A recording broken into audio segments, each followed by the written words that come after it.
গল্পের ঝিমলি তলায় আপনাদের সকলকে স্বাগত জানাই। গল্প পড়ছি আমি কস্তুরী। আজ পড়ছি বিভূতিভূষণ বন্দ্যোপাধ্যায়ের লেখা দিবাবসান। যে কটা জিনিস আমার ভালো লাগছিল তার মধ্যে প্রধান একটি হচ্ছে চারিধারের নির্জনতা। যেদিকে চাই কোনো দিকে কাউকে চোখে পড়ে না। দ্বিতীয়টি হচ্ছে গাছপালার সমাবেশে প্রকৃতির কোনো দৈন্য চোখে পড়ছিল না। বনে, ঝোপে, পাতায়, লতায়, ফুলে, ফলে, খড়ে, ঘাসে অযত্ন সজ্জিত প্রকৃতির পরিস্ফুট বন্য সৌন্দর্য। এই আছে, তার পেছনে আরও, তার পেছনে আরও, দূরে দূরে আরও নানা রকমের বনঝোপের সমাবেশ। ঠাসাঠাসি অগাধ সবুজ সমুদ্রে জমাট পাকিয়ে আছে। ইচ্ছামতো যত খুশি দেখতে পারি, ফুরিয়ে যাবে না। মানুষের হাতে বাছাই করে পোতা ২-১০ রকমের শখের গাছ নয়। একটা উঁচু ঢিবির ওপরে নানা জাতীয় গাছ একসঙ্গে জড়াজড়ি করে আছে। একটা বড় সাই বাবলা গাছ, তলায় আধ শুকনো উলুখড়, কাঁটাওয়ালা বৈঁচি গাছ, আশশেওড়া, ভাট, কচু, ওল, বিছুটি লতা সবগুলো জড়িয়ে পাকিয়ে পাকিয়ে উঠেছে। ঢিবিটার ওপর উঠে নোনা গাছটার ছায়ায় একটু বসলুম। এমন শান্তি অনেক দিন অনুভব করিনি। চারিদিকে চেয়ে শান্তি, কেউ কোনো দিকে নেই। আর গাছগুলোর দিকে চেয়ে মহাশান্তি এই যে সেগুলো মানুষের হাতে পোতা নয় আদেও। সম্পূর্ণ বনজ, একেবারে খাঁটি নিখুঁত বনজ। তলায় একেবারে শুয়ে পড়লুম। আহ, কি আরাম! হলদে ফুলে ভরা বিছুটিলতা মাথার ওপর দুলছে। বাতাস লেগে শুকনো সাই বাবলার পাতা ঝরঝর করে বুকের ওপর ঝরে পড়ছে। দুর্গা টুনটুনি পাখি একবার কানের কাছে শ্যাওড়ার ডালে বসে কুচকুচ করছে। বড় দুঃখ হল, সঙ্গে কোনো বই আনেনি। প্রাণের রস জোগায় এমন বই যদি পড়তে হয় তবে এই তার স্থান। এই রকম শান্ত শীতের অপরাহ্নে, এই রকম ধুধু মাঠের ধারের নির্জন ঝোপের মধ্যে ডান হাতের খুঁটি দিয়ে মাথাটাকে উঁচু করে বাঁশ ফিরে শুয়ে পড়তে হয় শেলির কবিতা, কি ডারউইন, কি মানুষের দার্শনিক বা বৈজ্ঞানিক চিন্তার ইতিহাস, কি ওই রকম একটা কিছু। আবদ্ধ লাইব্রেরি ঘরে পুরাতন বই ও ন্যাপথলিনের গন্ধে ভারাক্রান্ত বাতাসের মধ্যে বসে বই পড়লে অতিরিক্ত পাণ্ডিত্য ও গাম্ভীর্যের আবহাওয়ায় সদ্য পণ্ডিত হয়ে উঠেছি মনে করে পুলকিত হওয়া যায় বটে। কিন্তু এরকম নির্জন ঝোপে খোলা আকাশের তলায় বসে পড়বার ঐশ্বর্যের সঙ্গে তার তুলনা হয় না। আরাম করে পড়বার এই তো জায়গা।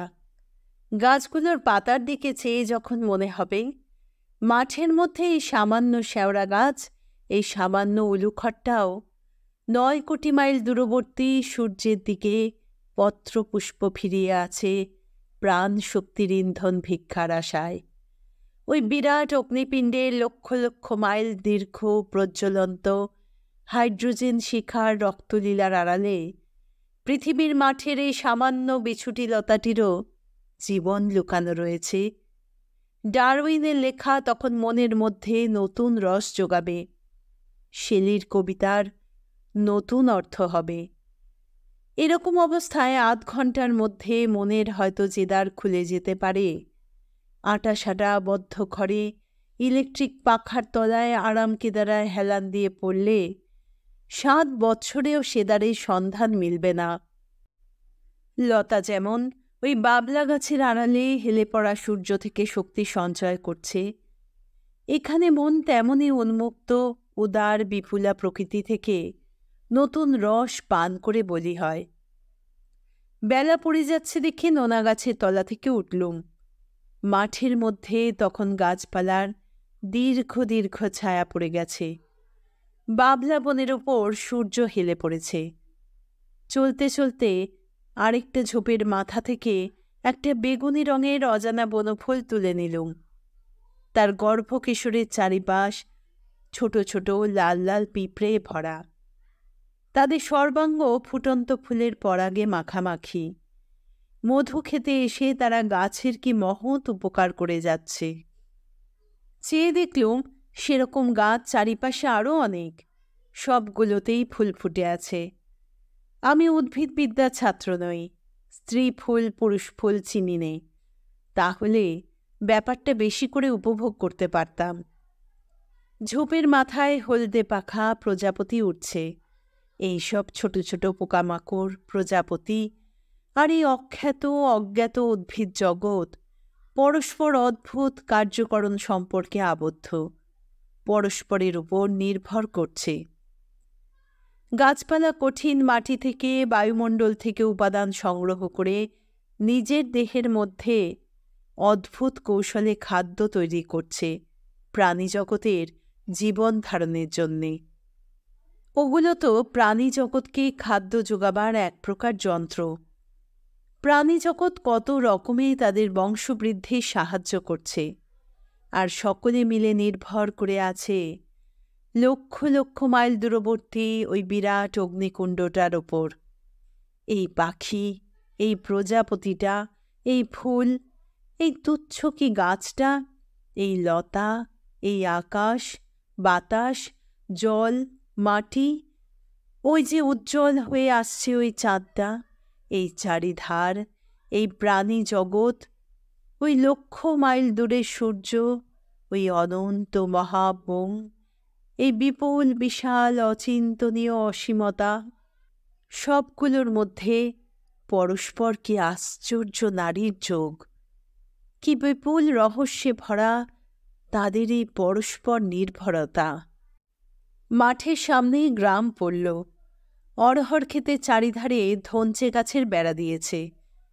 ওধারে ভুর ভুর করে কোথা থেকে ফুটন্ত সর্ষে ফুলের গন্ধ আসছে।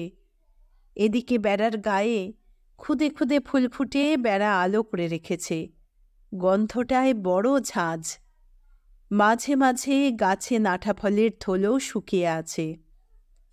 একঝাড় পাথরকুচি গাছের পরমায়ু ফুরিয়ে আসছে।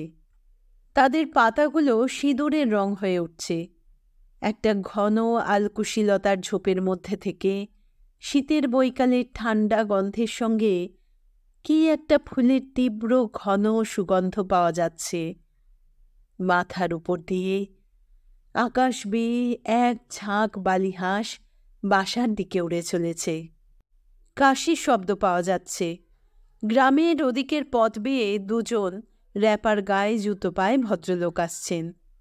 এখান থেকে অগ্রসর হওয়াই যুক্তিযুক্ত।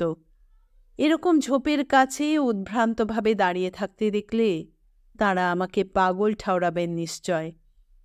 কারণ বিনা কাজে মাঠের মধ্যে ঝোপের দিকে হাঁ করে চেয়ে কেউ দাঁড়িয়ে আছেন, এই দৃশ্যটা আমাদের দেশে একেবারেই আজগুবি। গ্রামের মধ্যে ঢুকে প্রথমেই বাড়ি। একজন বৃদ্ধ জনকতক লোকের সঙ্গে দাঁড়িয়ে গল্প করছে। এই তো পথ ছিল রে বাপু, মাছ তরকারি সব বাড়ি বসে কেন, বাজারে কি যেতে হতো, বেগুন সব এমন এমন, আর সস্তাও কি। মনে আছে তখন বিষ্ণুপুরের হাট বিষ্ণুপুরেই ছিল, রাজগঞ্জে উঠে আসেনি। একবার পুরনো পোড়ো বাড়িটার একটা দেওয়াল তখনও দাঁড়িয়ে আছে। স্তূপাকৃতি ইটকাঠের মধ্যে নিম গাছ আর যোগডুমুরের চারা গজিয়ে উঠেছে। দেওয়ালের গায়ে দোতলা সমান উঁচুতে একটা কুলুঙ্গি। কে জানে ৭০ বছর আগে হয়তো এই জীর্ণ পরিত্যক্ত আবাসে কোনো নববধূ তার মেথিতে ভেজানো সুগন্ধ নারকেল তেলের পাথর বাটি ওই কুলুঙ্গিতে রেখে দিত। ওই ঘরের মধ্যেই কত বছর আগেরকার তাদের ফুলশয্যার প্রথম প্রণয়ের মধুরাত্রি কেটে গিয়েছে। কোথায় আজ ৮০ বৎসর আগেকার সেসব প্রথম প্রণয় হর্ষাকুলা তরুণী নববধূ? কোথায় তাদের প্রিয়জনেরা? কোন দূর অতীতে কতদিন হল ছায়ার মতো মিশে গিয়েছে? কে আজ তাদের সন্ধান দিতে পারে? একটা বাড়ির উঠানে একটা বিলাতি আমড়া গাছতলায় একদল পাড়ার ছেলে খেলা করছে। নতুন লোক দেখে তারা খেলা ফেলে আমার দিকে সকৌতুকে চেয়ে রইল। অন্ধকার ঝুপসি বাঁশবাগানের মধ্যে ডোবার ধারে বসে একজন পল্লীবধূ বাসন মাজছে। তাদের তরুণ জীবনও সেই বাঁশবাগানের মধ্যেকার আসন্ন শীত সন্ধ্যার মতোই ঘুলঘুলি অন্ধকার।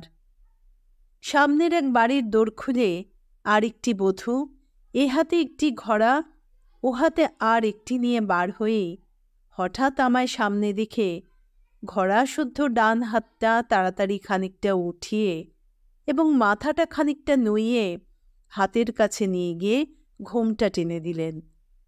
একটি বাড়ির মধ্যে উঁচু মেয়েলি কণ্ঠের আওয়াজ পাওয়া যাচ্ছে, আমি জানি নে খুড়িমা, মাঝের ঘরেই তো ছিল, কে নিয়েছে আমি জানি নে। জন 4-5 ছেলে মেয়ে দাঁড়িয়ে, তাদের মধ্যে একজন একটা কঞ্চি হাতে উঠানের একটা কুল গাছ থেকে কাঁচা সবুজ কুল পাড়ছে। ওই যে রে তোর বাঁ হাতের ডালে, আর একটু উঁচুতে, এ যে একটু একটু রাঙা হয়েছে না? হ্যাঁ হ্যাঁ, বলা বাহুল্য, পৌষ মাসের প্রথম রাঙা হওয়া দূরের কথা, কুলের মধ্যে আঁটিও হয়নি। পথের বাঁক ফিরে বেশ বড় একটা বাড়ি, লোহার বড় বড় গজাল মারা প্রকাণ্ড সিং দরজা, বালির কাজ খসে পড়ছে। পাঁচিলের মাথায় বনমূলোর গাছ গজিয়েছে। বাড়ির সামনে পেরেক ঝুলোনো একটা রং করা ডাকবাক্স, নেক্সট ক্লিয়ারেন্সের নিচে থার্সডে প্লেট বসানো। পাড়া পার হয়ে একটা বাঁশবাগান পড়ল, তার মধ্যে দিয়ে রাস্তা। মচমচ করে শুকনো বাঁশপাতার রাশ ও বাঁশের খোলা জুতোর নিচে ভেঙে যেতে লাগল। পাশে একটা ফাঁকা জায়গায় বুনো গাছপালার লতাঝোপের ঘন সমাবেশ। কি বিরাট প্রাচুর্য! জীবনের কি প্রবল উচ্ছ্বাস! সমস্ত ঝোপটার মাথা জুড়ে সাদা সাদা তুলোর মতো রাধালতার ফুল ফুটে রয়েছে।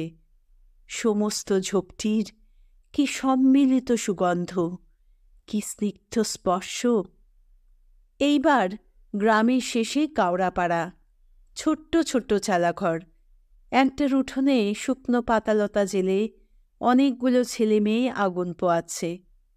বাড়ির পিছনে খেজুর গাছে ভাঁড় ঝুলানো, বাড়ির মধ্যে শিম গাছ, লাল গাছের মাচা। 3-4টি কুকুর জুতোর শব্দে ছুটে এসে নতুন লোক দেখে বেজায় ঘেউ ঘেউ আওয়াজ শুরু করে দিলে। সরু পথ বেয়ে আবার গ্রামের পিছনের মাঠে এসে পড়লুম।